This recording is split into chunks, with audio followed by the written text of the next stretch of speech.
नमस्कार दोस्तों। अटल Bihari Vajpayee Sewri Nhava Sheva Atal Setu the Mumbai trans harbour link.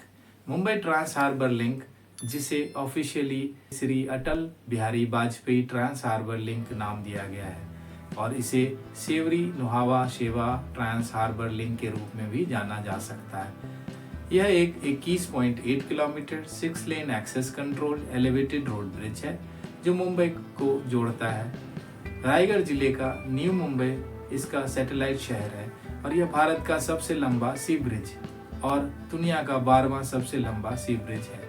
यह पुल साउथ मुंबई के सेवरी में शुरू होता है और एलिफेंटा आइलैंड के नॉर्थ में ठाणे क्रीक को पार करता है और रायगढ़ जिले के उड़न तालुका में नुहावा शेवा के पास चिरले पर एंड होता है। यह रोड ईस्ट में मुंबई पुणे एक्सप्रेसवे और वेस्ट में अंडर कंस्ट्रक्शन कोस्टल रोड से जुड़ी हुई है। 6 लेन हाईवे की चौड़ाई 27 मीटर है और इसके अलावा 2 इमरजेंसी एग्जिट लेन, 2 किनारे की पट्टियां, पैरेलल क्रैश ब्रिज और दोनों तरफ नॉइज बैरियर्स हैं।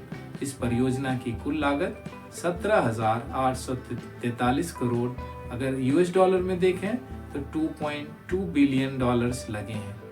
ब्रिज की कैपेसिटी डेली 70,000 व्हीकल्स को संभालने की है। ब्रिज का कंस्ट्रक्शन अप्रैल 2018 में शुरू हुआ और 12 जनवरी 2024 को प्रधानमंत्री नरेंद्र मोदी ने इसका उद्घाटन किया। थोड़ी हिस्ट्री देखते हैं इसकी। तो हिस्ट्री में 1990 के दशक में मुंबई मेट्रोपॉलिटन एरिया के फ्यूचर को ध्यान में रखते हुए Mumbai metropolitan region development authority, जिसको MMRDA भी कहते हैं, ने मुंबई में बढ़ते ट्रैफिक और कंजेशन को उनके डायरेक्ट परिणामों के रूप में एक्सीडेंट्स को कैसे कम किया जाए, इस पर स्टडी शुरू किया। एट प्रेजेंट ठाणे क्रीक पर मुंबई और न्यू मुंबई को जोड़ने वाली 6 ब्रिज हैं, लेकिन ये फ्यूचर के ट्रैफिक को संभालने के लिए बहुत नैरो और ओल्ड हो चुके हैं। परिणाम स्वरूप वे सभी ब्रिज मजबूर हैं और अपनी लिमिटेशन से परे ट्रैफिक को ले आ जा रहे हैं, जिससे दोनों शहरों के बीच ट्रैवल का टाइम भी बढ़ रहा था। इसलिए MMRDA ने दोनों शहरों के बीच एक बड़ा लिंक बनाने की योजना बनाई ताकि ज़्यादा ट्रैफिक को संभालने जा सके और ट्रैवल को ज़्यादा आसान, फास्ट, सेफ और हैसल फ्री बनाया जा सके।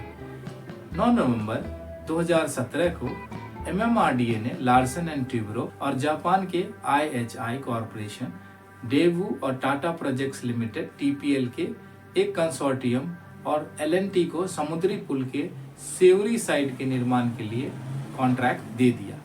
न्यू मुंबई में समुद्री पुल की तरफ और जमीन पर पुल हिस्सा क्रमशः चिरले की ओर है।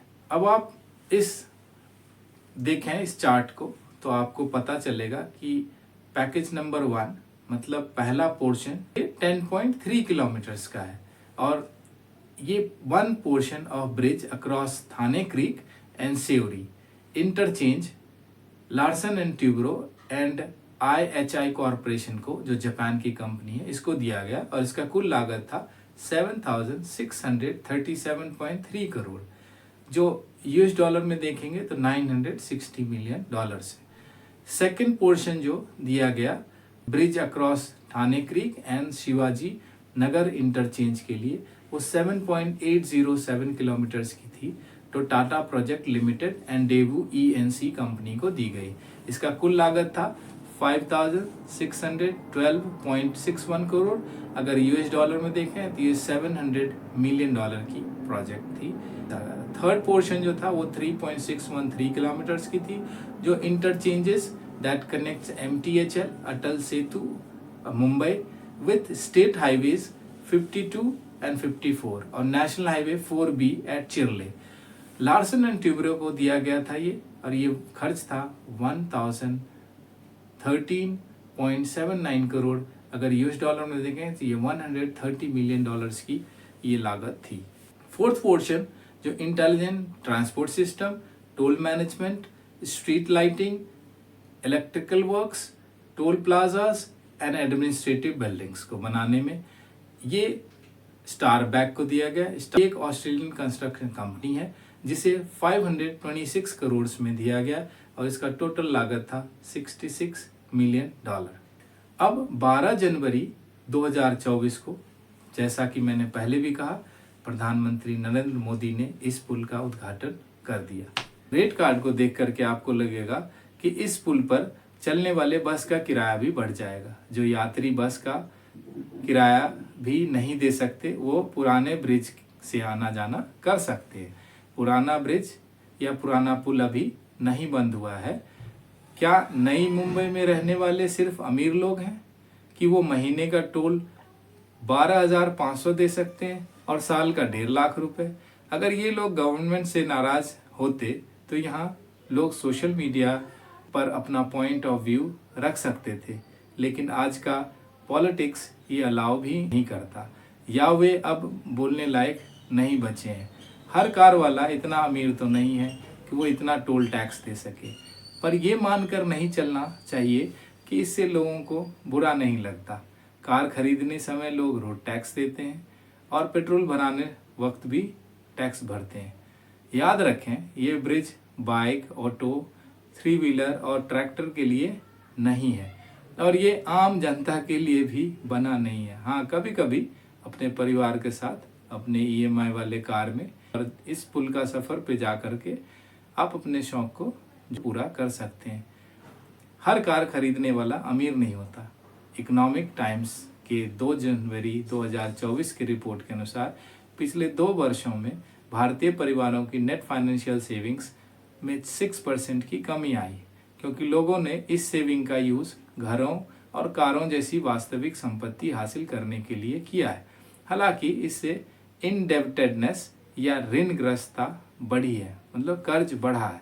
लोग इस अटल बिहारी वाजपेयी सेतु ब्रिज टोल टैक्स के नए रेट कार्ड को लेकर के मजाक उड़ा रहे हैं, लेकिन प्रोटेस्ट नहीं कर रहे हैं। टोल टैक्स का रेट कार्ड खूब वायरल हो रहा है।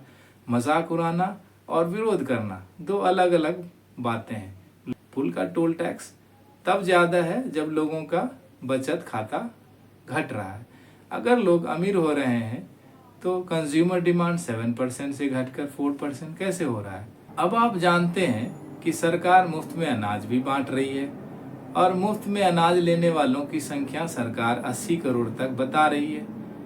इंडिया शाइनिंग का नारा लगाइए, सरकार के दिए हुए मुफ्त अनाज का सेवन कीजिए और सोकर 2047 का सपना देखिए कि हम 10 ट्रिलियन इकोनॉमी वाले हो गए हैं। आनंद लीजिए। आज के लिए इतना ही, फिर मिलेंगे। अगर लाइक नहीं किया है तो हमारे चैनल को लाइक करें, सब्सक्राइब करें और शेयर करें। Thank for watching. Have great day. जय हिंद।